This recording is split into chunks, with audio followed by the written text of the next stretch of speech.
Swayam Prabha. Digital India. Educated India.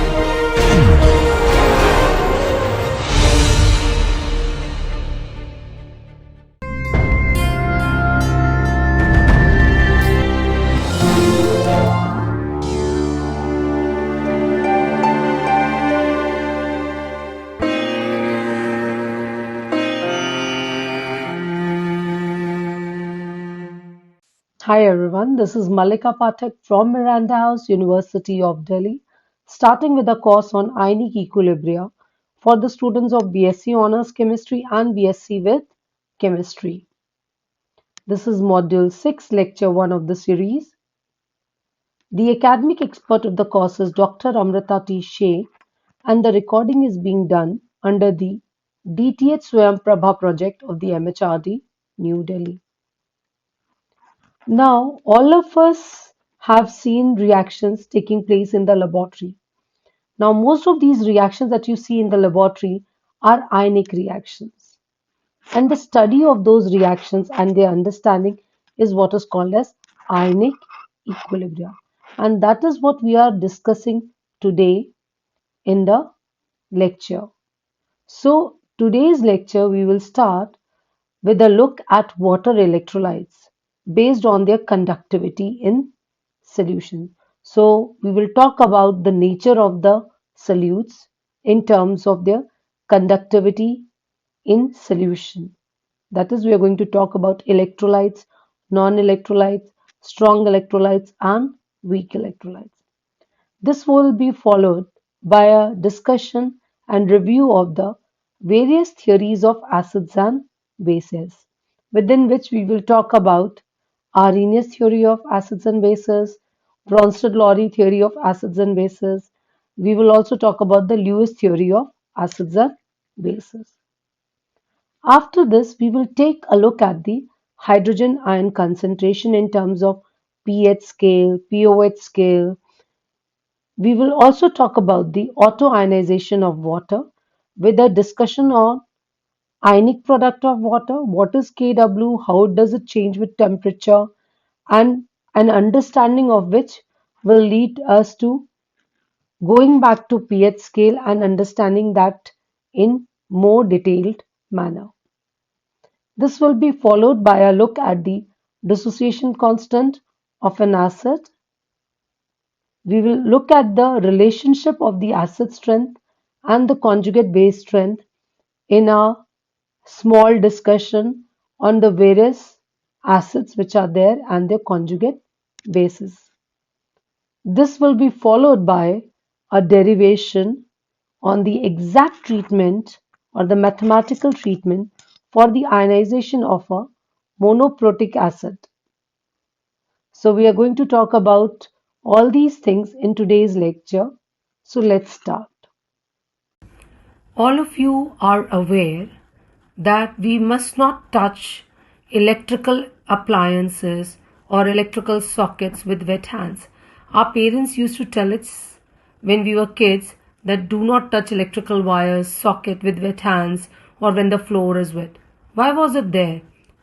Why? Because the water was conducting in nature, and if you touch the electrical sockets or the wire with those wet hands or the wet or on the wet floor, the current from the electrical appliance will pass through your body and you will get a electrical shock. Now, is water conducting in nature? No, actually not. The pure water is non-conducting in nature. But then what makes the water conducting? It is the dissolved salts in the water which make the water conducting in nature. Now, that means tap water, river water, ocean water, salt water are all conducting in nature because of the dissolved salts from the resources, from the rocks which have gone into the water, and these are causing the conducting nature of the water. So now let's talk about the electrolytes and non-electrolytes. From this understanding of water becoming conducting when you add salts in it, and it is being non-conducting when it is pure in nature. So all those substances which when you dissolve in water lead to conduction of electricity in the water are called as electrolytes. So you are already aware that there are some examples like acids, bases and salts which when you add to water make it conducting in nature. Whereas there are certain substances which when dissolved in water do not conduct electricity at all, and these are called as non-electrolytes. Now when you add sugar to water, will it conduct electricity? No, it will not conduct electricity even though you've added sugar to the water. Whereas when you add salt to the water, it is conducting electricity. So what is this difference? And this difference has led us to these two definitions. Electrolytes, those which conduct electricity when dissolved in water. Non-electrolytes, those which do not conduct electricity even when dissolved in water. Arrhenius explained the conducting nature of aqueous solution in terms of ionic theory of solution. He proposed that certain substances when dissolved in water produce ions in solution, and these ions are responsible for the conducting nature of the aqueous solutions. So let's take two examples. Let us say I have a beaker containing water. Now water molecules, as you all know, are polar in nature, but are they charged? No, they are essentially neutral molecules. Although polar, but they are essentially neutral. So when they are moving, they are actually essentially neutral molecules which are moving. So no conduction of electricity will take place. Now if I were to add sodium chloride to the beaker containing water, you will see that it starts conducting electricity if you apply an electric field. Why has it happened? Because sodium chloride contained sodium ions and chloride ions in the crystal lattice. When you put it in water, these ions get separated out, which is called as dissociation. So the sodium ions and chloride ions get separated out, and when you apply an electric field, these ions move towards the opposite electrodes. So you have cations moving towards cathode and anions moving towards the anodes. Now, if I were to dissolve sugar in the water, what would happen? When you dissolve sugar in water, again the sugar molecules will become more mobile and you will have dissolution of sugar which has taken place, and the solution now has sugar molecules moving. But these sugar molecules are neutral in nature. So although you've dissolved and they have got separated into individual sugar molecules, but they are still non-conducting because these are neutral molecules. So whereas sodium chloride results in the formation of ions in water, the sugar molecules makes the solution essentially remain neutral. Therefore, the substance which has resulted in ions and resulted in the conduction of electricity is called as the electrolyte, and the sugar which even when dissolved in water does not cause any development of charges and conduction of electricity is called as non-electrolytes. So do all substances conduct electricity? So we have two categories, electrolytes and non-electrolytes. One which conduct electricity in solution, the other which do not conduct electricity in solution or in molten state. Now, do all electrolytes conduct electricity to the same extent? No, it's not. Some electrolytes or some substance will conduct electricity to a very large extent. Some will conduct electricity to a poorer extent or a lower extent. So the ones which conduct electricity to a very large extent are called as strong electrolytes. The ones which conduct electricity to a poor extent or lower extent are called as weak electrolytes. Within the strong electrolytes category, you have strong acids, strong bases. Within the weak electrolytes category, you have weak acids and weak bases. So let's discuss. So if I were to dissolve HCl gas in water, you will have formation of H plus ions and Cl minus ions, right? So there is formation of ions and HCl has completely dissociated to give you or ionized to give you H plus and Cl minus. Now I have used this word dissociated and ionized Let me explain to you. When you use the word dissociation, you use it in a case where the ions were already there in the substance. So, for example, sodium chloride, it is an ionic crystal. It already has sodium ions and chloride ions. So, when you put it in water, it gets separated out. The sodium ions get separated out from the chloride ions. So, this is called as dissociation, right? And in the case of HCl, HCl is a polar covalent molecule. When you dissolve it in water, this gas results in the formation of H plus ions and Cl minus ions. So this is called as an example of ionization. So as dissociation and ionization are separate things. When there are already ions in solution and they get separated out, it's called as dissociation. When there is a generation of ions in the solution, that is called as ionization. So okay, so we have understood the two terms. Let's move to the strong acids and strong bases. So there are certain substances which are completely dissociated or completely ionized in aqueous solution, and they are called as strong electrolytes. So strong acids, HCl for example, there is no HCl in the water. There is only H plus ions and Cl minus ions. There is no HNO3 in the water. There is only H plus ions and NO3 minus. So can you see this arrow? This arrow is only one way. That means there is no HNO3 in the water. The moment you put it in the aqueous solution, there is no HNO3. There is only H plus ions and NO3 minus ions. Similarly for sulfuric acid, H2SO4. The moment you put it in water, you have H plus ions and sulfate ions. So when there is a complete dissociation taking place or complete ionization taking place to give you ions in the aqueous solution, that is called as strong electrolyte. So you have strong acids and then you have strong bases. So just see in the HCl you have formation of 1H plus, so it's a monoprotic. In the case of sulfuric you have formation of 2H plus, so it's a diprotic. Two ionizable or two replaceable hydrogen atoms. Okay, now let's talk about the strong bases. Again, I have said when your base is completely dissociated in water, that is, there is no NaOH there which is there in the water, then it is called as strong base. So this NaOH, when you put it in water, the pellet of sodium hydroxide, when you put it in water, you only have sodium ions and the hydroxide ions. There is no NaOH. So there's this arrow which shows forward direction and no backward. So there is no NaOH in the water. There will be only Na plus and OH minus. So these are called as strong bases. So strong acids, strong bases, strong electrolytes. Now let's talk about the weak acid. Weak electrolytes, weak acids and weak bases. Those electrolytes which are partially dissociated or ionized in aqueous solution are called as weak electrolytes. So you have weak acids, weak bases, acetic acid, propionic acid. These are all examples of weak acid. So acetic acid, it will partially ionize to give you acetate ion and H plus ions. Do you see this double-headed arrow? This is an equilibrium sign.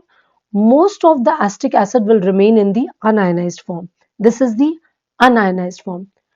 Only some of the acetic acid molecules will ionize to give you acetate ions and H plus ions. So there is very little dissociation which takes place when you take acetic acid in water. Similarly, you have weak bases where you have weakly ionized molecules. There is very little ionization of the weak base to give you ions. For example, in the ammonium hydroxide, I'm going to talk about it. So the weaker the acid, the lesser it will dissociate and the more the equilibrium will lie to the left. You see, in the acetic acid, most of the molecules are remaining in the unionized form. Only small amount of molecules get ionized to give you acetate ions and H plus ions. So the equilibrium is more towards the left hand side, towards the unionized form, then towards the ionized form. So this is a weak acid. Similarly, a weak base. Ammonia, can you see? Ammonia partially ionizes to give you ammonium ion and hydroxide ion.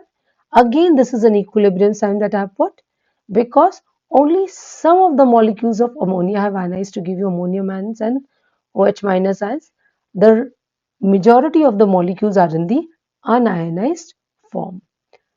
So this is the weak base. And the bases and the acids, when we say the weaker acids and the weaker bases, are classified on the basis of their Ka and Kb value. We're going to talk about this dissociation constant later, but right now our focus is to understand what are electrolytes, what are non-electrolytes, what are weak electrolytes, and what are strong electrolytes. So electrolytes which conduct electricity in the aqueous state or in the molten state, non-electrolytes which do not conduct electricity when dissolved in water or when they are taken in the molten state.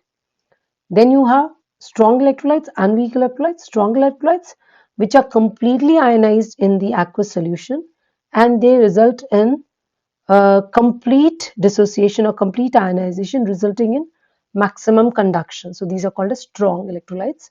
So strong acids, strong bases are strong electrolytes. Weak acids, weak bases, they are partially dissociated or ionized in the aqueous solution, and these therefore will result in smaller conduction of electricity, and therefore called as weak electrolytes. Let us now try and recall the theories of acids and bases.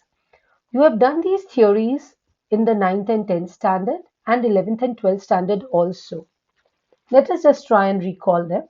The first is the Arrhenius theory of acid and bases, and it's a classical theory because see, it is the first definition of acid and base that gave us an understanding what an acid is and what a base is.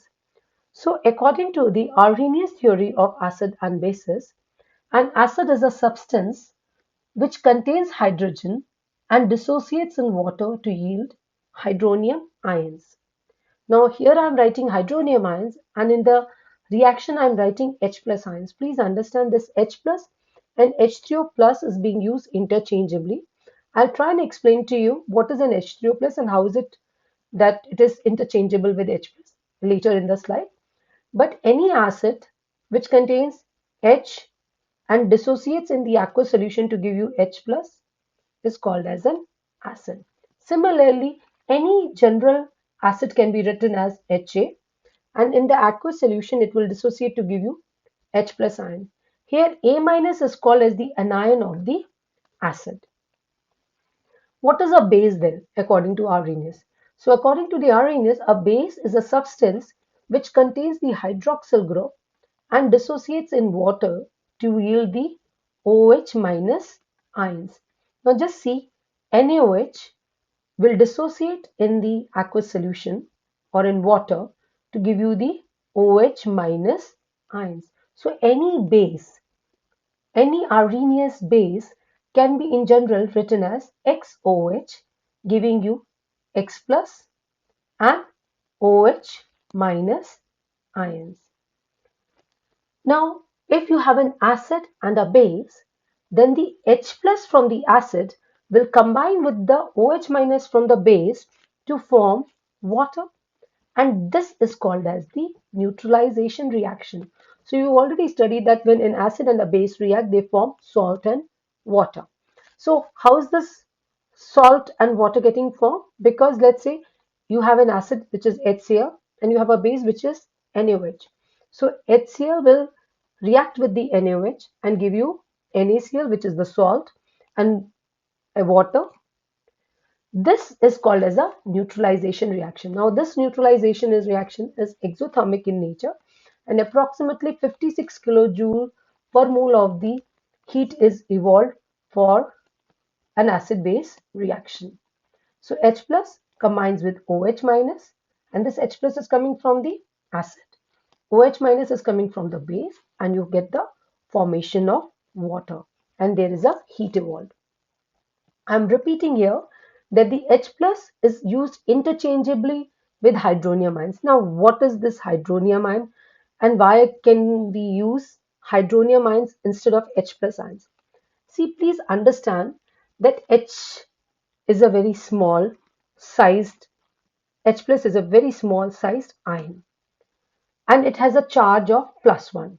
So a very small sized ion having a positive charge is having a very high charge density. Now in a polar solvent like water, it cannot exist alone.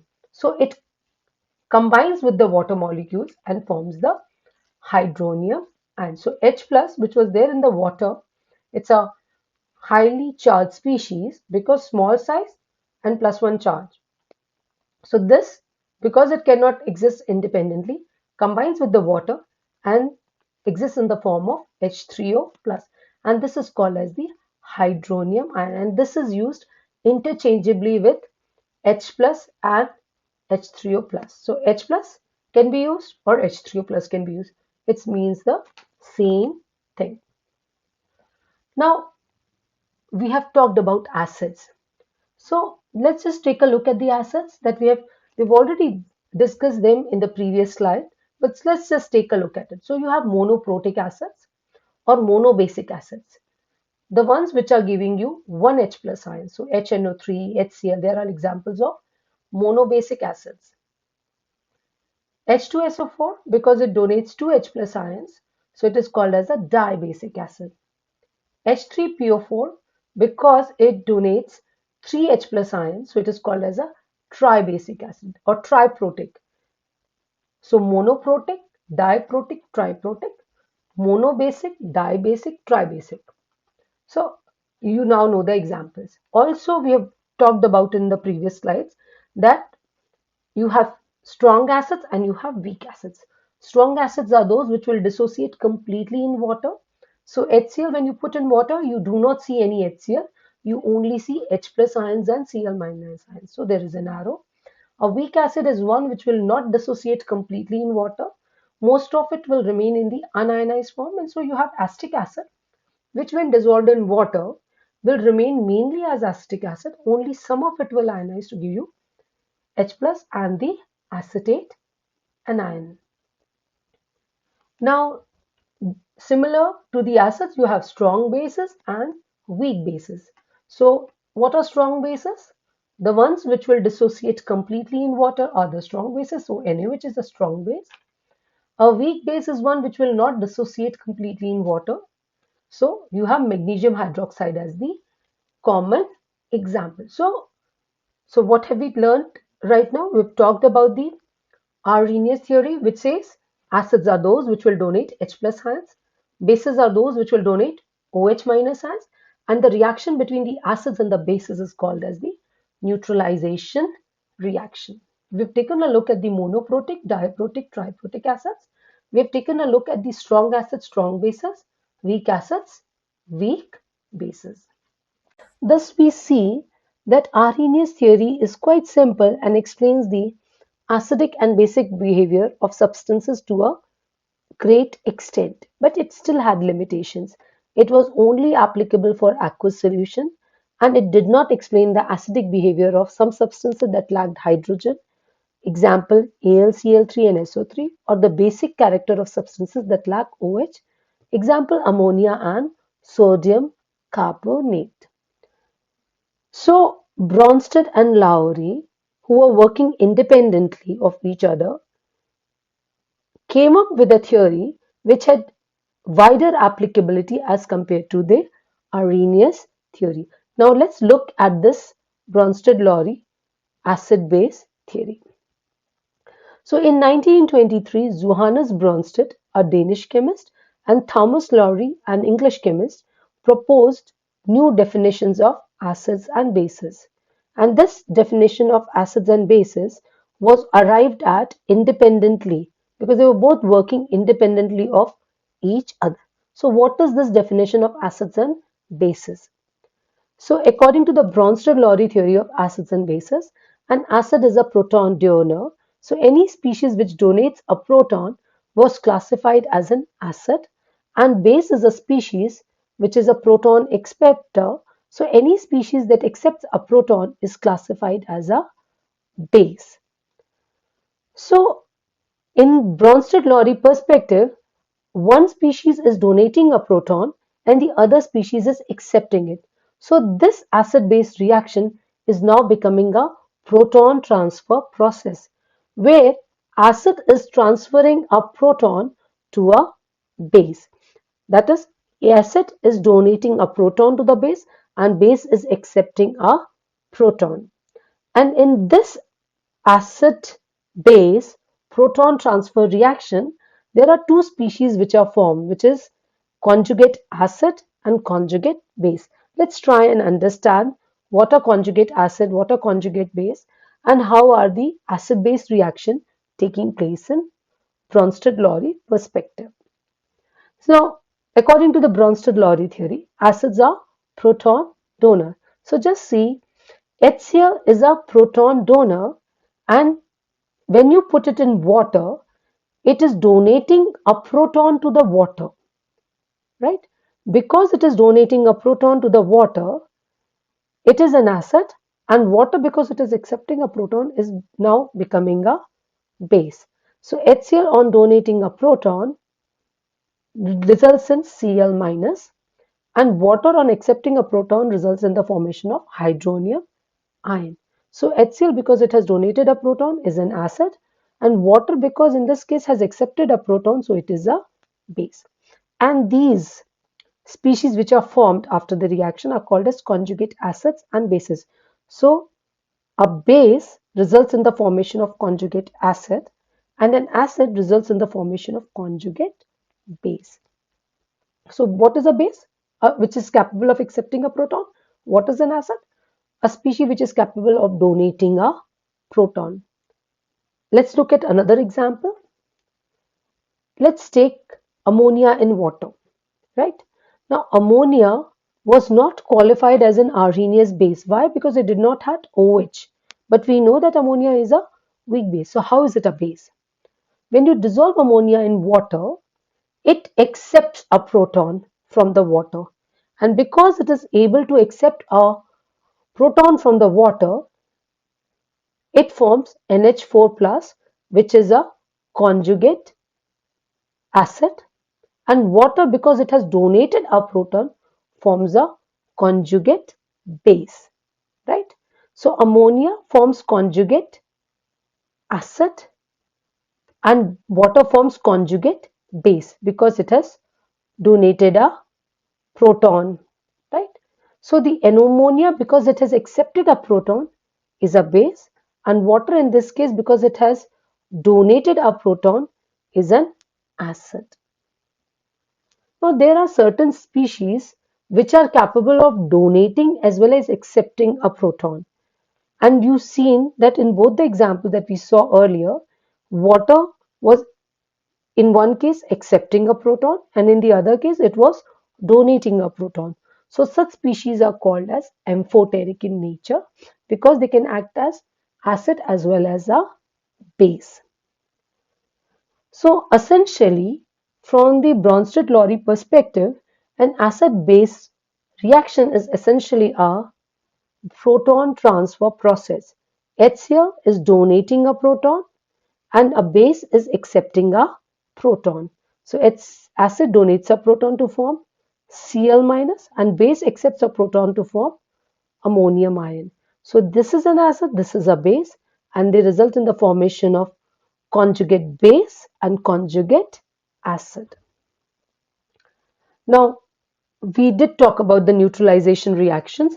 And what were the neutralization reactions?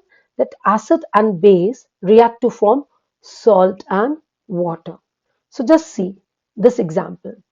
We know that HCl reacts with NaOH to form NaCl and water. How is this taking place? If I write them and split them into ions, because we know they are strong electrolytes.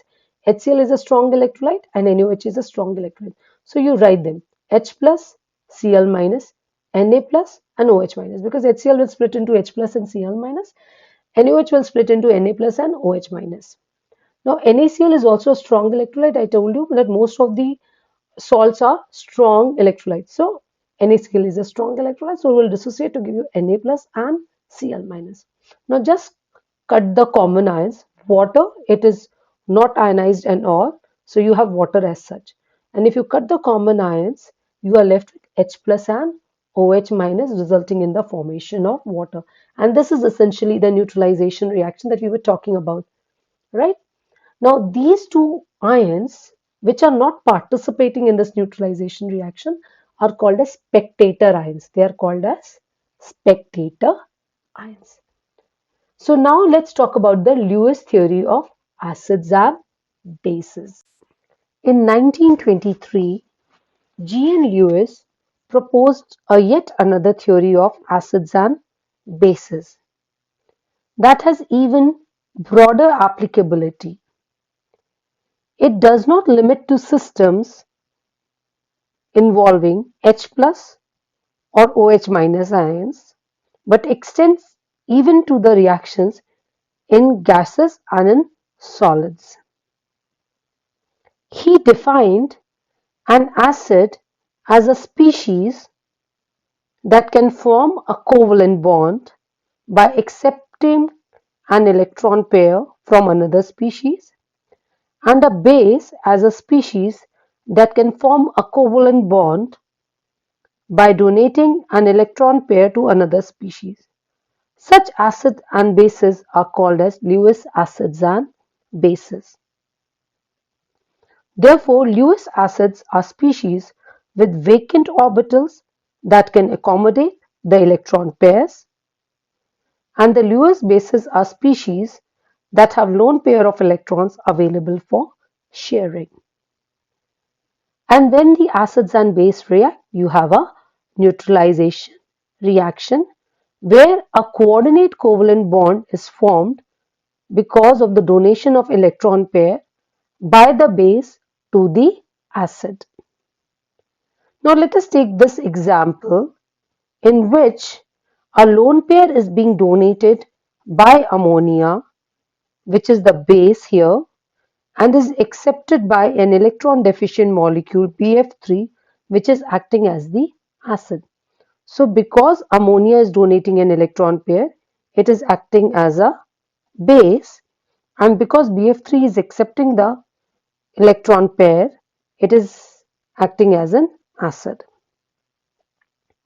This reaction can be seen as an example in which a molecule with incomplete octet, can you see in the BF3, the boron has only 6 electrons in the valence shell.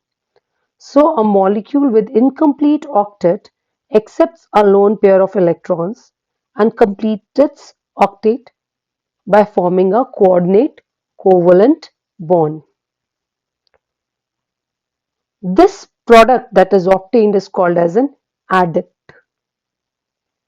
Similarly, just see here ammonia donates a lone pair of electron to H plus, which is an electron deficient molecule. Because it is donating an electron pair, it is acting as a base, and H plus, which accepts an electron pair, acts as an acid, and an adduct is formed. This adduct, I am repeating, contains a coordinate covalent bond, or in an adduct, the two species are linked by a coordinate covalent bond. So, what we have understood is Arrhenius had some limitations. It was valid for aqueous solutions and for acids and bases which had H and OH respectively. The Bronsted-Lowry theory was more broader, and it talked about the donation of proton by the acid and acceptance of the proton by the base, and it could be applied to non-aqueous systems. Then comes the Lewis acid-base theory, which can be applied to even gases and solids, and is about donation of an electron pair by the base to the acid. So let's summarize what we have learned. So Arrhenius theory says acids are those which release H plus ions in water, and bases are those which release OH minus ions in the aqueous solution. According to the Bronsted-Lowry theory, acids are those which donate a proton, bases are those which accept a proton.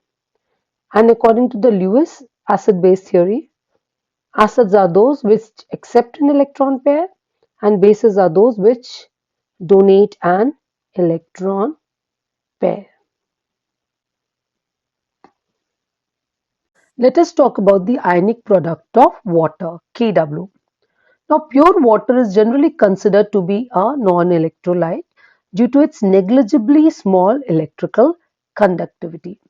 However, we know that it does have a non-zero conductivity that indicates the presence of ions in the pure water. Now, where are these ions coming from? In order to answer this question, we must recall the important property that we studied when we did Bronsted-Lowry acid-base theory, that water can act as a weak acid as well as a weak base. Now, in this case, in a sample of water, small number of water molecules will donate a proton to an equal number of water molecules. When they donate a proton to the other water molecules, they are acting as an acid, and when they accept the proton from the other water molecules, they are acting as a base. So H2O liquid combines with the H2O liquid to give you hydronium ion and hydroxyl ions. This reaction can simply be written as 2H2O liquid giving you H plus ions and OH minus ions. This reaction is called as the autoionization of water or the autoprotolysis of water. Now, because it is a weak acid behavior and a weak base behavior, you can put an equilibrium sign in between the reactants and the products. So, if this is an equilibrium, you can apply the equilibrium law here. And what is the equilibrium law? That the equilibrium constant K is the ratio of the product of the concentration of products upon the product of the concentration of reactants. So, what are your products? H3O plus and OH minus. What are your reactants? Water. So, product of the concentration of products. So, products concentration product upon the reactant concentrations product. Now, we know that this dissociation is very little because the pure water practically looks like a neutral solution. So if it is very little dissociation, then the concentration of water can be taken as a constant. So if it can be taken as a constant, it can be taken to the left hand side and combined with K. So K into H2O square becomes another constant which is called as the ionic product of water and is represented as Kw. So Kw is equal to concentration of H3O plus into OH minus. You know, because all the equilibrium constants depend upon the temperature, therefore Kw also depends on the temperature. So Kw, which is the product of the molar concentration of H plus and OH minus ions, its value will depend on the temperature. And the value that has been determined at 25 degrees centigrade for Kw is equal to 1 into 10 to the power minus 14 mole square decimeter minus 6. Please, I must tell you how this value has been determined. This value has been determined from the measurements of electrical conductivity. So, at different temperatures, the values of Kw have been determined. At 25 degrees centigrade, this has been found to be the value 10 to the power minus 14 mole square decimeter minus 6. Now, there is a scale which we are going to talk in detail in the next few sessions, which is called as the P scale or the pH scale. So, similar to the pH scale, you have a pKw. So, pKw is the negative logarithm of the Kw. Log Kw we know will be equal to minus log of H3O plus into OH minus. So if I take the negative logarithm on the both sides, we get pKw is equal to pH plus pOH, and because our pKw will be equal to 14 because our Kw was equal to 10 to the power minus 14 at 25 degree centigrade. Now, we have said that in the pure water, H plus and OH minus ions are formed. And these H plus and OH minus ions are formed in equal amount. And that is why your pure water is neutral. If it is an acidic solution, your H plus ions concentration is going to be more than the OH minus ions. If the solution is going to be basic in nature, then the OH minus concentration is going to be more than the H plus ions. And this understanding is very important. In the pure water, because of the auto-ionization or the auto-protolysis of water, equal number of H plus and OH minus are there, and very, very little in number are there. In an acid and base, this equality gets disturbed, and in the acids the H plus concentration becomes more than the OH minus, and in the bases the OH minus concentration becomes more than the H plus ions. Let us talk about the hydrogen ion concentration. Now the concentration of H plus and OH minus ions in the aqueous solution of acids and bases vary widely depending upon the amount of acid or base which is added to the water to get the solution. Now, in order to quantitatively express the concentration of these ions, especially in the dilute solutions, we need to use negative powers of 10. And it is quite inconvenient to handle these numbers. You have numbers like 10 to the power minus 6, minus 7, minus 8, minus 9.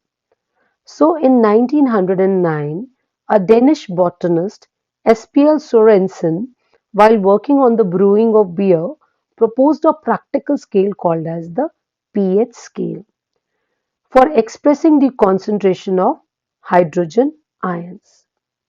Now, this pH, the potential of hydrogen ions in aqueous solution, is defined as the negative logarithm to the base 10 of the hydrogen ion concentration, the molar concentration of the hydrogen ions or the hydronium ions.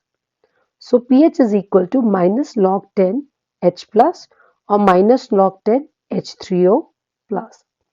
The letter P was derived from the German word potens, meaning power, and the term in the square brackets represents the molar concentration of the hydrogen ions.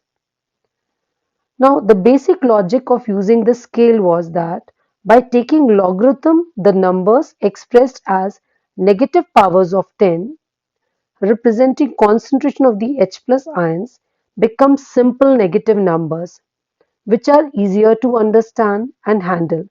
And in fact, to make it much better, it was multiplied by minus 1 so that the concentration of the hydrogen ions in the solutions of acids and bases could be expressed simply in terms of positive numbers. Similar to the pH scale, we can also have the pOH scale, which will be equal to minus log 10 of OH minus concentration. Now, we've just talked about the ionic product of water, that the Kw is equal to the concentration of hydronium ions and the hydroxyl ions, and by the method of molar conductivity measurements, we have been able to determine the value of Kw as 1 into 10 to the power minus 14 m square at 25 degree centigrade. Now we did talk at that time that pKw is equal to minus log of Kw, and minus log of Kw is equal to minus log of H3O plus N2OH minus. So pKw can be written as the sum of pH plus pOH. So what we are learning is just a continuous thread. We have to understand each and every part in a simplified manner and in a logical manner. So we talked about the Kw. Now pKw we had talked about minus log Kw, but it has actually come from which scale? The pH scale, which was introduced by the Sorensen. Now, because we know that H plus ions and OH minus ions are produced in equal amounts when the water dissociates, so H plus equal to OH minus is equal to 1 into 10 to the power minus 7 moles per decimeter cube.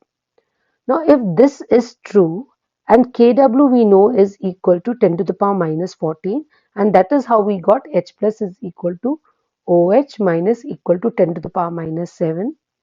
Now, if I were to take the log on both the sides, log of H plus log of OH minus, then it will be equal to 14. You are taking the log here. Take the negative logarithm, you get minus log of H plus minus log of OH minus, which is equal to 14. And therefore, pH plus POH will be equal to 14. This value is at 25 degrees centigrade, and you must remember this because Kw values are given at a particular temperature. Just for your understanding, please remember that the molarity of pure water is calculated as 1000 grams per liter divided by 18 grams per mole to give you 55.5 molar.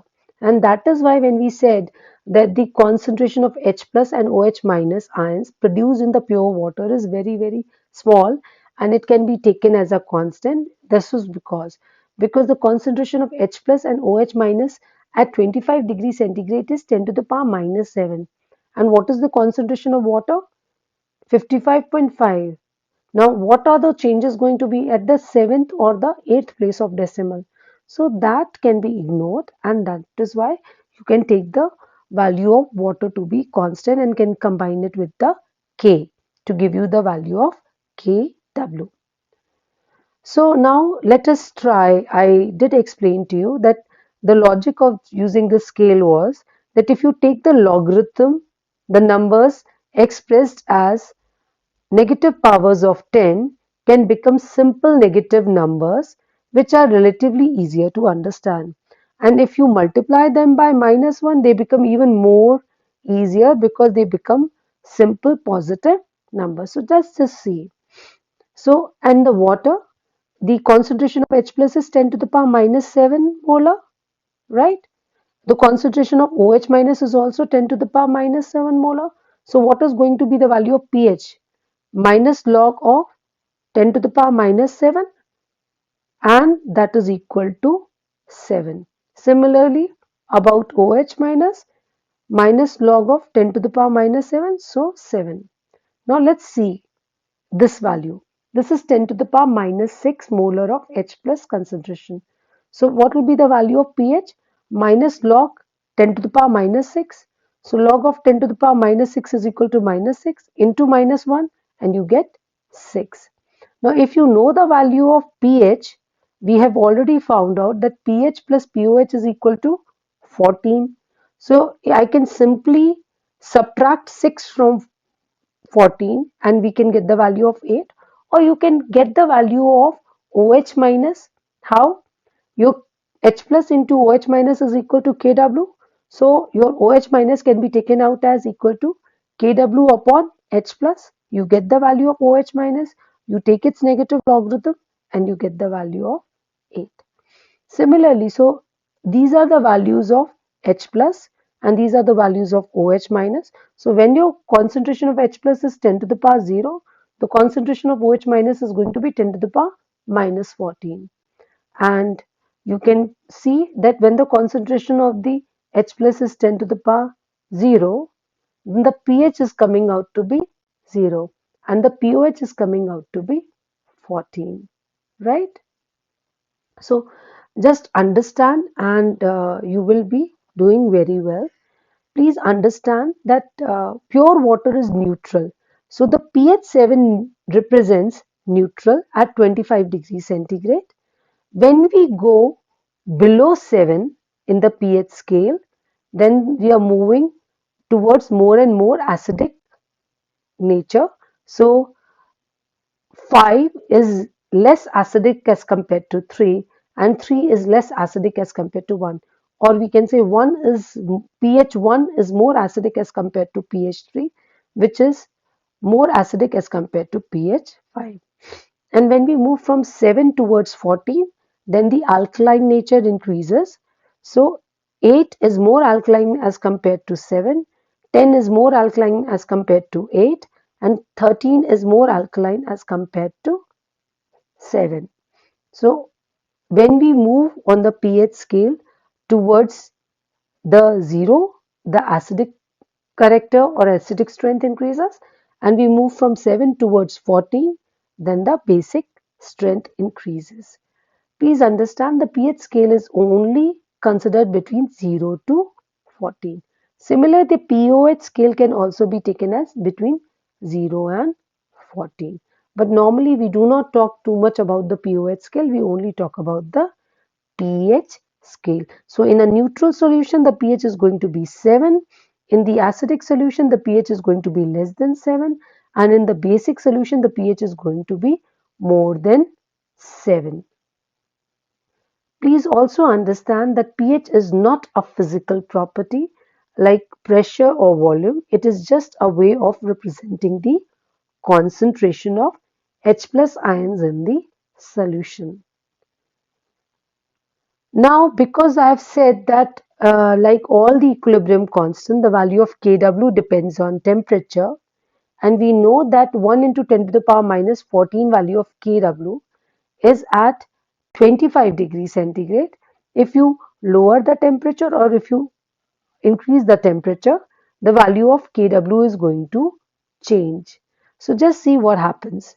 So at 25 degrees centigrade, the value of Kw is 1 into 10 to the power minus 14. When you go down in the temperature, this value becomes 0.68 into 10 to the power minus 14. When you go to 30 degrees centigrade, it becomes 1.47 into 10 to the power minus 14.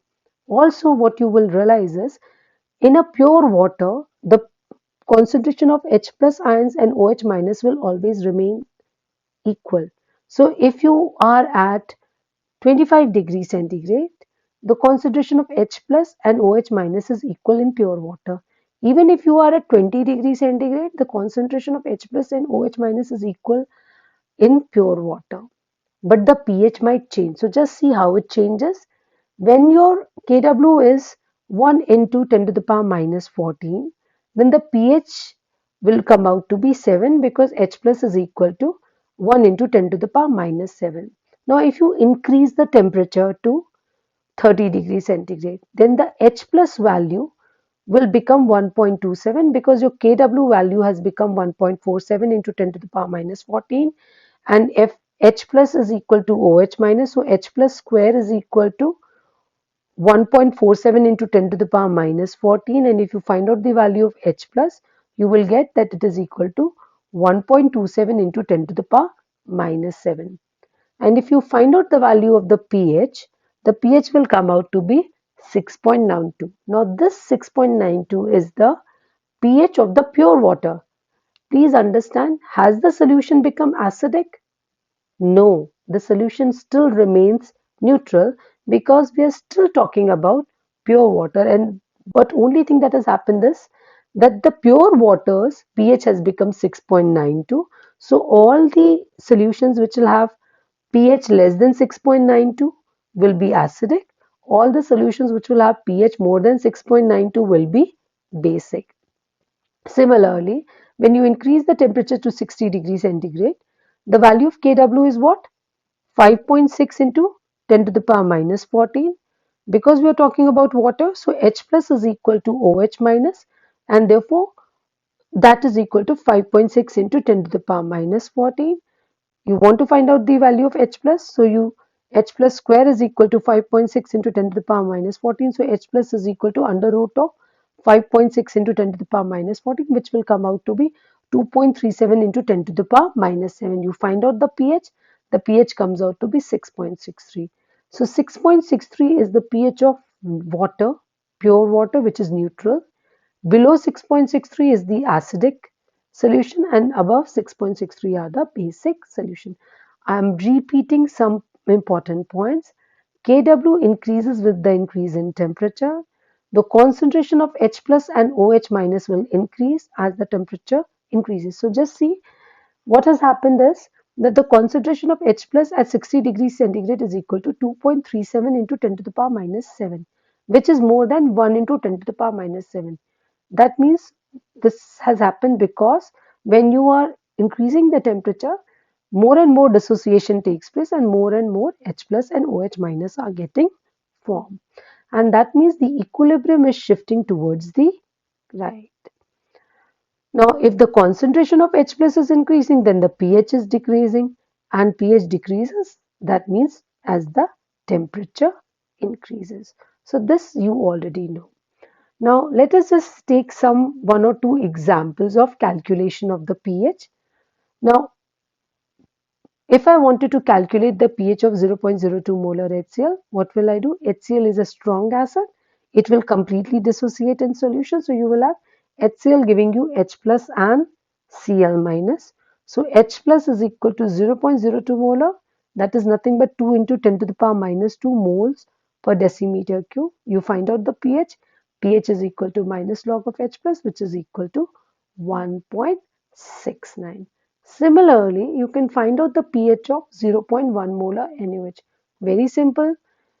You can do it any which way. You know that NaOH is a strong base. It will dissociate to give you Na plus and OH minus. So OH minus concentration will be equal to 0.1 molar, which is equal to 1 into 10 to the power minus 1 moles per decimeter cube. Now, if you know the value of OH minus, you can find out the value of POH. And if you know the value of POH, you can just subtract the value from 14 and you can get the value of pH. That is one way. Or this is also one way, that Kw is equal to H plus into OH minus, which is equal to 10 to the power minus 14. Now I want to find out the value of H plus. Then Kw upon OH minus will give you the value of H plus. So pH will be equal to minus log of H plus, so 13. So that is the way that you can calculate the pH of acids and bases. Let us look at one another numerical for a better understanding. Calculate the H3O plus concentration, pH, OH minus concentration and POH for a 0.020 molar HNO3 solution. Now we know that HNO3 nitric acid is a very strong acid and it will be completely dissociated in aqueous solution to give you H3O plus ions and NO3 minus ion. So from a 0.020 molar nitric acid, you will get 0.020 molar H3O plus ion. So pH can be very simply calculated from this. pH will be equal to minus log of 2 into 10 to the power minus 2 molar, which will give you the value of pH as 1.7. Now, if you want to find out the value of POH, you can simply subtract this value from 14 and you will get the value of POH. There is another way. You can first calculate the value of OH minus and then use it to calculate the value of POH. So how do you calculate the value of OH minus? You know that the ionic product of water is equal to H3O plus into OH minus, and whose value is given as 1 into 10 to the power minus 14 m square. So OH minus will be equal to what? 1 into 10 to the power minus 14 divided by H3O plus concentration. So if you substitute the values, you get 5 into 10 to the power minus 3 mole, 13 molar. So this is the concentration of OH minus. If you want to find out the value of POH, then you take negative logarithm of the value and you get 12.30 as the POH of the solution. Now let's take another look at the numerical. In this numerical, the pH of the solution is given to you. You have to calculate the concentration of H3O plus. Very simple. pH is equal to minus log of H3O plus. So if I want to find out the concentration of H3O plus, then it will be equal to 10 to the power minus pH. So just substitute, find out its value, and you will get this as 2.53 into 10 to the power minus 5 molar. Very simple numericals. Just something you have already done probably in 11th and 12th standard. Now let's compare the pH and the POH scales. So if your H plus concentration is 1 molar, then pH will be what? 0. And if pH is 0, then POH will be equal to 14 minus pH. Also, you can find out the value of OH minus. OH minus will be equal to what? Kw upon H plus. So that will come out to be 10 to the power minus 14 molar. So can you see the relationship? Similarly, if your H plus value is 10 to the power minus 3 molar, 1 into 10 to the power minus 3 molar, then OH minus will be equal to what? 1 into 10 to the power minus 14 divided by 1 into 10 to the power minus 3 molar. So you get 1 into 10 to the power minus 11 molar. The pH will be negative logarithm of the H plus. So you get 3. The POH will be equal to negative logarithm of OH minus, so you get 11. You must also see that pH plus pOH is equal to 14 all the time. So you can, if you know the value of pH or pOH, you can get the value of the other by just subtracting its value from the 14. For the pure water, where H plus and OH minus is equal, and it's equal to 10 to the power minus 7 molar for H plus and OH minus, the pH and pOH will be same and it will be equal to 7. Let's say your H plus concentration is 2 into 10 to the power minus 12 molar. Then you can find out the value of pH. You can also find out the value of pOH from the OH minus value, and you can find out the value of OH minus from the H plus by just taking the ratio of Kw by H plus. So you can see this table and you will have a better understanding.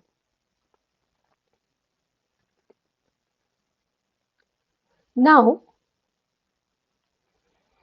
let us look at the ways of calculating the pH for a weak acid. Now, you must try and understand that calculating the pH of a strong acid was very easy because they were 100% dissociated. So, if you took HCl as 0.02 molar, you were getting H plus as 0.02 molar. But that is not the case for a weak acid because most of the weak acid is in the unionized form and very little of it is in the ionized form. How much of it is in the ionized form and how are you going to use that value to calculate the pH is what is the tricky part when you are calculating the pH of a weak acid. Because this problem here is that you have to calculate the exact concentration of H plus ions, which is not as easily calculated as in the case of a strong acid. So you need to know the extent of ionization, which is given by the value of K, which is the dissociation constant of the weak acid. So let's try and see how we can do that. Now, if there is a weak monobasic acid, which is Ha, then Ha will dissociate in water in this equilibrium condition where Ha will ionize as H3O plus and A minus. You do remember that this is like the Bronsted-Lowry concept. Ha is acting as an acid because it is able to donate its proton to the water and converting into a conjugate base, and water, because it was acting as a base and has taken H plus ions from Ha, is acting as an acid and resulting in the formation of a conjugate acid. So a acid results in the formation of conjugate base and a base results in the formation of conjugate acid. This could have been simply written as Ha giving you H plus and A minus, but this is the more appropriate form. Now, if this is an equilibrium condition where a weak monobasic acid is ionizing as such, please also remember that I am using ionization and dissociation interchangeably. So, in some acids, it could be dissociation, in some, it could be ionization, but they can be used interchangeably when you are talking about weak acids or acids. Now, if there is an equilibrium where Ha plus water gives you H3O plus and A minus, then you can apply the equilibrium law. And if you apply the equilibrium law, your K will be equal to product of the concentration of products, so H3O plus into A minus, divided by the product of the concentration of reactants, so Ha into water. Now for a water, we know that there is very little dissociation, right? So whatever is the undissociated part, that is actually equal to the part which is the equilibrium part. So whatever is left after dissociation is actually the same as the one which was present before it was dissociating. So Ha equilibrium is equal to Ha undissociated because very little of it has dissociated.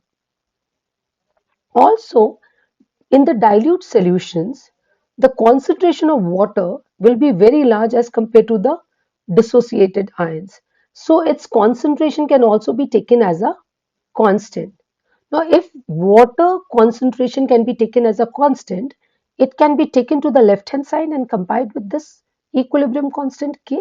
So K when multiplied by water concentration will give rise to another constant which is called as the dissociation constant or the ionization constant. So now our dissociation constant or the ionization constant, and I'm using the term interchangeably, please understand, is now equal to H plus or H3O plus into A minus upon HA equilibrium. There is a very simple way to express this also, as I had said before, that you could have simply written it as HA ionizing to give you H plus and A minus, and Ka is equal to H plus into A minus upon HA. So you could write it any which way, but it means one and the same thing. Now, important point that you should note in this Ka is that this Ka is proportional to the concentration of the dissociated ions. So it is proportional to the concentration of H plus and also to the concentration of A minus. So if Ka is more, that means the concentration of H plus and A minus is more. That is, there is more dissociation. If the Ka value is less, that means there is little dissociation and the amount of H plus and A minus is less. So this Ka can be used to compare the strength of the acids. So if Ka value is less, then it is dissociating less and it's a weak acid. And if it is a weak acid, it is dissociating less and the fewer ions are getting generated and the value of Ka is small. So if Ka is small, that means it is a weak acid, and if it is a weak acid, that means its Ka value is going to be small, right? If the Ka value is large, that means more amount of H plus and A minus is there. That is, more amount of dissociation has taken place, and therefore your acid is a strong acid. So Ka more means stronger acid. Smaller value of Ka means weaker acid, right? Now, but when you're comparing Ka values, please understand the Ka values are very much similar to the H plus values, So they are also expressed in the negative exponents of the 10. So 10 to the power minus 12, 10 to the power minus 15. So you will see that the values of Ka are 5 into 10 to the power minus 5, 4 into 10 to the power minus 13 and such. Now, to simplify those terms, you can still use the P scale, which I had talked about. So you can also use pKa values. So pKa is equal to what? Minus log base 10 Ka, right? Now, if I use pKa, I will be able to compare much more easily as compared to when Ka. Obviously, you can also compare using Ka, and if you are good with the numbers and feel of the numbers is good in you. But to make it simpler, we can also use pKa. And if I want to find out the value of Ka from pKa, then that is equal to NT log of minus pKa or 10 to the power minus Ka, right? Now, just see how it depends. If you have a strong acid, so if there is a strong acid, then before dissociation, you only have the acid Ha, any acid Ha, and after dissociation, you will only be left with H plus ions and A minus ions. I did tell you this, that a strong acid is one which is no more there in the solution the moment you put it in the aqueous solution. So it will completely go into the dissociated form or the ionized forms. So before dissociation, there were no H plus and A minus ions. But after dissociation, you have only H plus and A minus ions and no HA. Whereas in the case of a weak acid, before dissociation, you have Ha, and after dissociation also, the amount of Ha is very large and very little amount of H plus and A minus is formed. So this shows what is the difference between a strong acid and weak acid in terms of the concentration of Ha and H plus and A minus. Now we have talked about Ka. So Ka is giving you the strength of a acid. The larger the value of Ka, the stronger the acid. The smaller the value of Ka, the weaker the acid, right?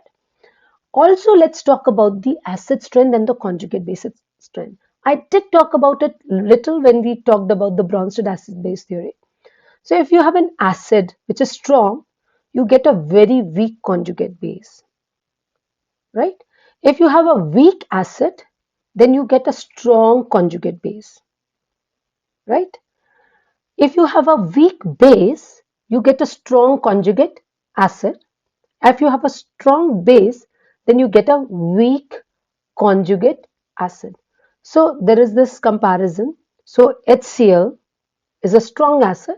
It results in the formation of Cl minus, it, which is a weak conjugate base. If you have ammonia, which is a weak base, it results in the formation of NH4 plus, which is a strong conjugate acid. So that relationship you have got an idea when we talked about in the Bronsted-Lowry acid-base theory and also right now. Now let's just look at the values of Ka. Now you know that acetic acid is a weak acid. I mean, we know it from the time that we started studying chemistry in 7th, 8th standard that acetic acid is a weak acid. Now look at the value of Ka. It is 10 to the power minus 5. So 1.8 into 10 to the power minus 5. Now if you are looking at this, you can also see that iodic acid is a strong acid and its value is of Ka is 10 to the power minus 1. Look at the value of nitrous acid. Its value is 10 to the power minus 4. So as you are moving from acetic acids towards iodic acid, the value of Ka is increasing and the acidic strength is increasing. Look at the value of propionic acid. It's 1.3 into 10 to the power minus 5, which is less than 1.8 into 10 to the power minus 5. So it's a weaker acid. Also look at phenol. Phenol is 1 into 10 to the power minus 10. It's very weak as compared to acetic acid. So the values of Ka give you an idea of the acid strength. Now let us look at the stepwise dissociation of polyprotic acids. Here we are taking the example of phosphoric acid, which is a triprotic acid.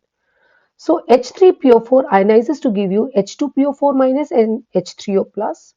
H2PO4 minus further ionizes to give you HPO4 2 minus and H3O plus. HPO4 2 minus ionizes to give you PO4 3 minus and H3O plus.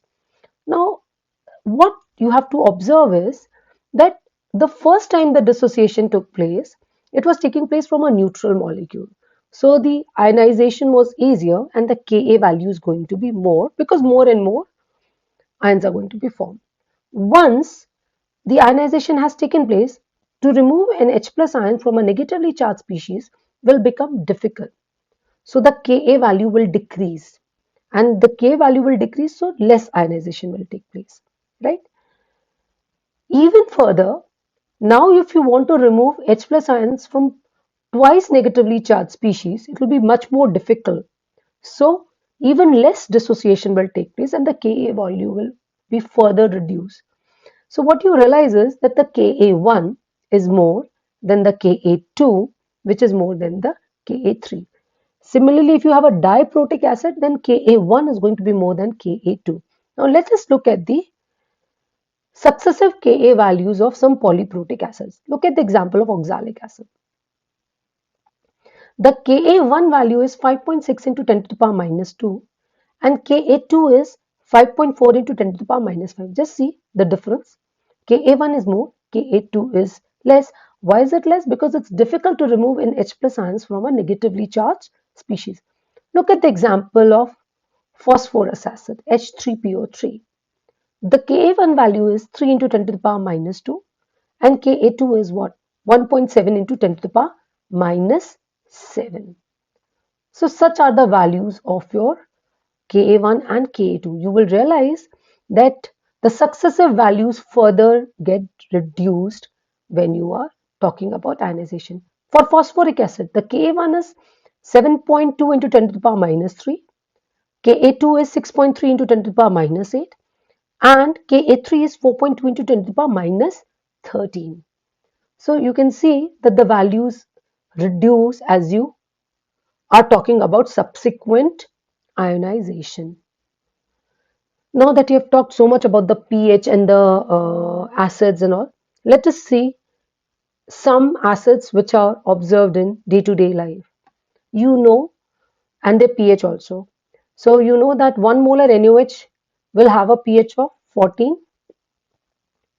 Now the household ammonia that you see is got a pH of around 12. Detergents that you use at home have a pH of around 10. Seawater has a pH between 7 and 8.3. Blood has a pH of 7.4. Milk is slightly acidic. It has a pH of 6.4. Urine is more acidic and it has a pH between 4.8 and 7.5.